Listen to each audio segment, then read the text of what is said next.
Hello, my name is Tony Amos and I'm with Electronic Signs, and this is the advanced tutorial if you are uploading messages to your electronic sign using cloud-based software, i.e. using a website or 4G connection. So I'm going to commence the advanced tutorial now, and the first functionality I'm looking at is if you want to edit a current program you've already set up.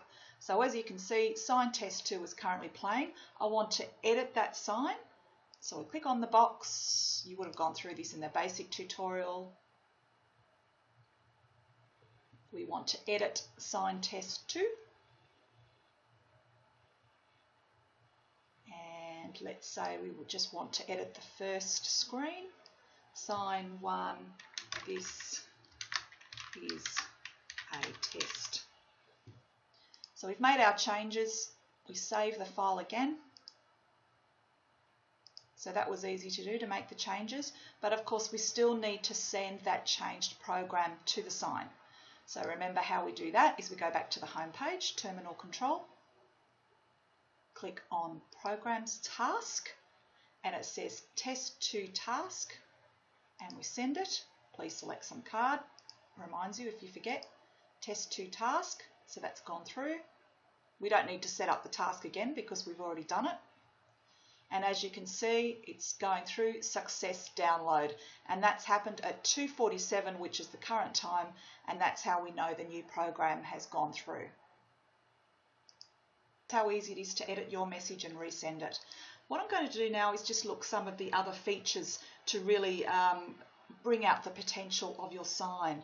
And the first feature or function I'll be looking at is how to upload an image to your sign. So far we've really only looked at uploading a text message. So if I know I'm going to be uploading an image to the sign, the first thing I always do is before I start creating the program is to upload the actual file from my computer. So you do that by clicking Media. Upload, you can see the images that have already been uploaded. Upload media files. And I've just got these images on a USB drive on my computer. So I'm going to choose Sports Team 256 by 128. You'll see why I've written that there when you have a look at the next tutorial, which looks at resizing your images. There's a reason why that's next to it. 256 by 128 is the correct size for the sign. And as you can see, it uploads very quickly, and there it is. So now we're happy, we've uploaded our image. Let's go back to home page or Terminal Control, and we're actually going to send a series of messages to the sign that includes that image. So once again, to do that, we have to click which sign we're working with. Programs, an advanced program, 256 by 128 is always set up for you, ready to go. So let's set up a multi-line text message first. Once again, you need to pop it in there, not at the beginning. Make sure, as this is a live site, sign under test.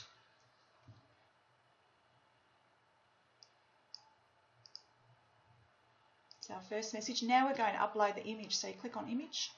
I want to put the sports team image in there. So it goes straight up there, and again you need to move the red box. So we then, all you simply do is cover the whole real estate of the sign, which makes sense because the size of this image is 256 times 128, which perfectly covers the matrix of the sign. So however, let's have a look at this one. This tree image is also 256 by 128. We cover the whole sign. But of course, it's the right size photo, but it doesn't fit. It really doesn't fit what this photo is supposed to look like. So you can actually just do that, because it's a Christmas tree, and move it across to the middle. So you can manipulate images using the software that way, but you can see that the best way to cover the whole matrix is to make the image size 256 by 128 and cover the whole thing. But that's what I cover in the manipulating your image tutorial. Now I'm going to look at some more of the features. So for instance, let's set up another text message, like so. Don't forget you can do this to see your screen more easily. The other feature you have is to toggle here, toggle full screen mode, and that works like that. So for instance, if you want to write about 5 lines, it might be easier to see it with this screen, and then you toggle back. So this is next. Test message.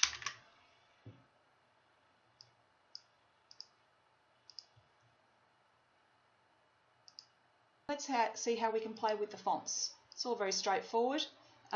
This is how you can change the colour.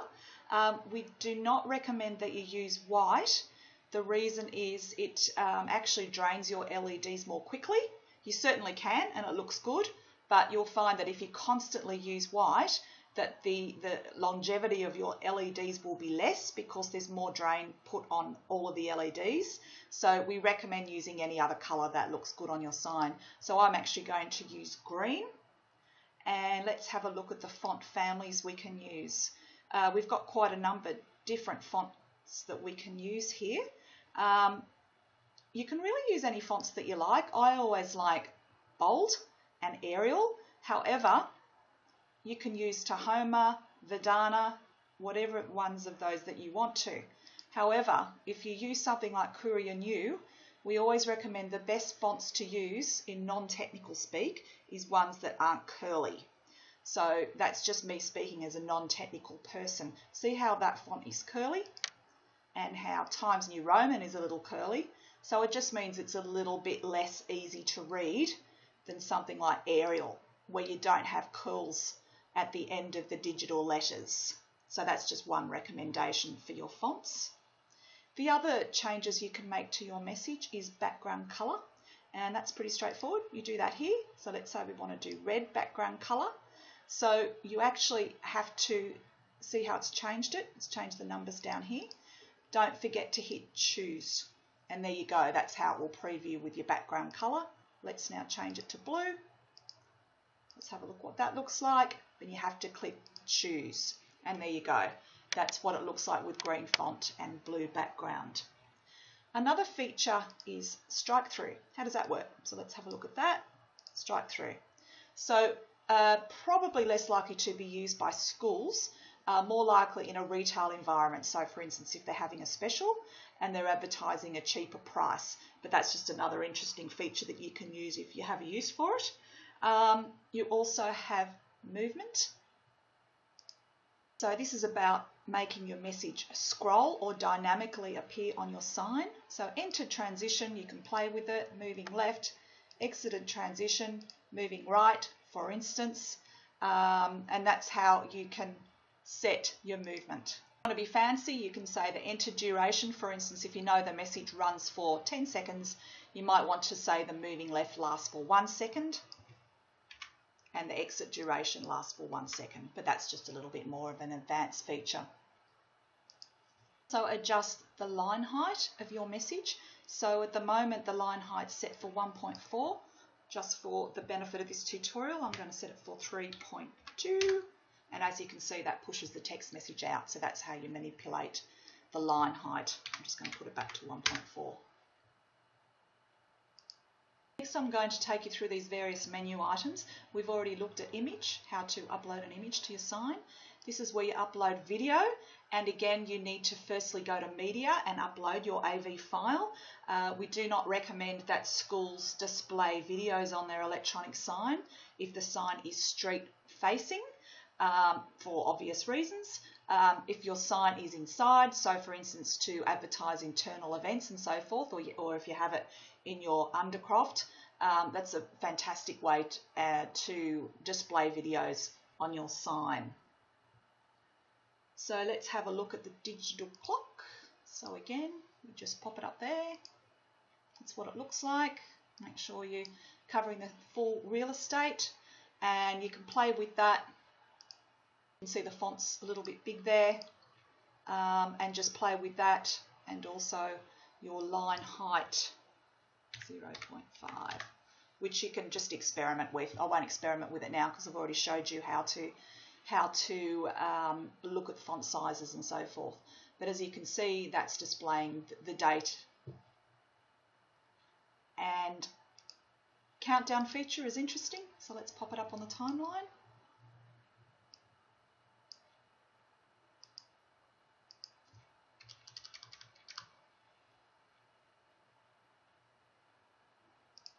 Say I'm doing a countdown until Christmas, so we can say until Christmas, for example. The target time is here. We need to tell the computer when Christmas is. Use this as your guide. So here you have 2014-5-1 at 10:30. So that tells you that it's the backwards calendar. So that's obviously the 1st of May 2014, American. So you would set the target time as 20, going backwards, 25/12/2018:00.00. So that's how you set your target time. And then you can just manipulate. So for instance, you can say that by default it says day. You put an S at the end of day, so it's so many days, and that's how you set up your countdown. The menu item here is sensor. Pop that on the timeline. And I don't worry about the humidity, take that out, nor the Fahrenheit, because we're using temperature. And let's just center it and bold it. And there you have temperature. I think I'll also add current temperature. A little space here, I think. That was a quick rundown of your menu items.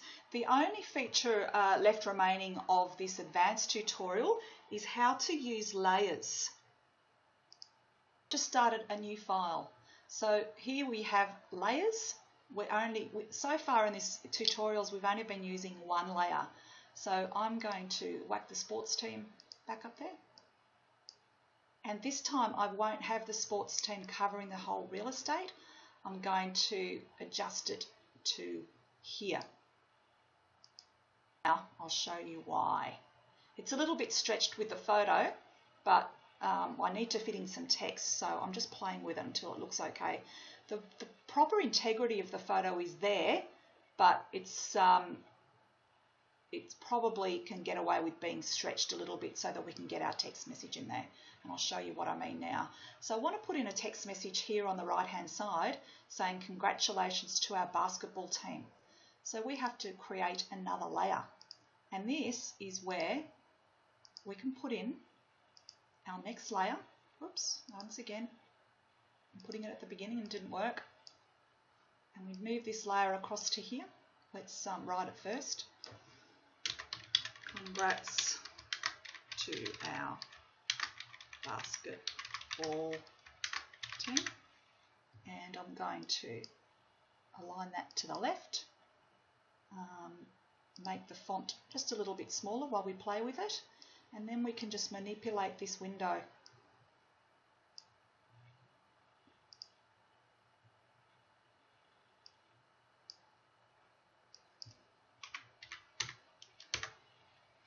There you go, I've adjusted the line height, and let's move that down a bit. That's better. So as you can see, I can probably play with this font to make it a bit bigger, but for the benefit of this tutorial, you can see how that works. And anytime you click up here to preview, you'll see that layer 1 and layer 2 will display at the same time. And you can use this however cleverly you like. So for instance, you could use 4 layers to show 4 corners if you wanted to. That's how you use layers for brilliant effects on your electronic sign. As we end, I'm going to reiterate the importance of getting your font size correct. Actually, before I do that, let's just delete one of these layers. And I'll delete that one too. Let's start again. Let me show you what I mean.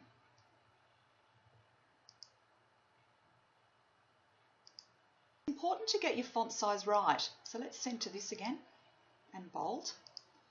Sign under test, this is a third line that continues. Now you can see that the third line, because it's long, is making the formatting not right. So there's various ways you can play with that. So for instance, you make this is the third line that continues smaller font, for example, like that. Or have a think about how you can write your message. So for instance, you may instead, after looking at your message, say this is a third line, which then allows you to put that back to a larger font, and let's make sure that message takes up as much real estate, sign real estate as possible. And watching the preview, let's have a look. Maybe we can go another, and another, and one more maybe. There you go, and now it's taking up the whole sign real estate, and that message is very easy to use. So that's just a final suggestion for how best to use font size on your sign, which is probably one of the most important advanced features, because it is all about readability of your sign.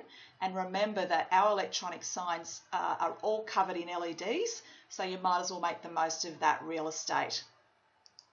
That completes the advanced tutorial. I hope you enjoy using the features of your electronic sign and seeing your imagination come to life on your electronic sign outside the front of your school, or just when you want to communicate with the students internally.